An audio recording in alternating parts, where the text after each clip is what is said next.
When the name Renaissance comes up, you can't pass by without mentioning the Medici family, a family from Florence who initially were merchants. In the 15th century, they amassed wealth and gained significant influence. First of all, we should start with Cosimo de' Medici, nicknamed the Elder. He wasn't a noble. He was a bourgeois who gained his wealth through trade and was almost the ruler of Florence. Cosimo used his wealth to support art, architecture, and cultural works, resulting in Florence becoming the capital of the Renaissance. Cosimo's grandson, named Lorenzo, nicknamed the Magnificent, brought the Medici's rule in Florence to its peak. He brought the best artists of the time to Florence and organized the economy. In 1494, coinciding with the French invasion of Italy, the Medici family was exiled to Rome for 18 years. In 1512, after Florence was defeated by the papal army, they returned to their city, and Giovanni, Lorenzo's son, was chosen as the ruler, and a year later was elected Pope Leo V.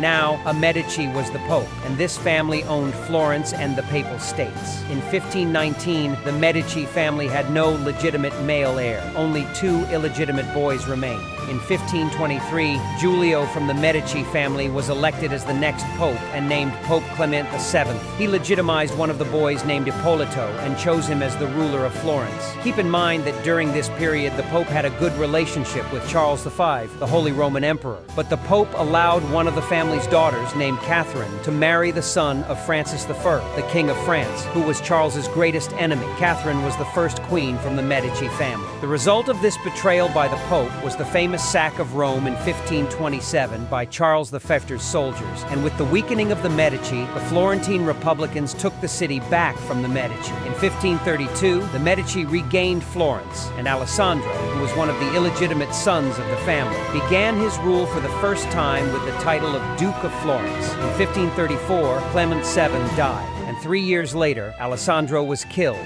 and another member of the family named Cosimo was appointed as the Duke. He captured the city of Siena and united the entire region under the title of the Duchy of Tuscany. The main line of this family ended in 1739 with the death of Jean Gaston and his sister Anna Maria.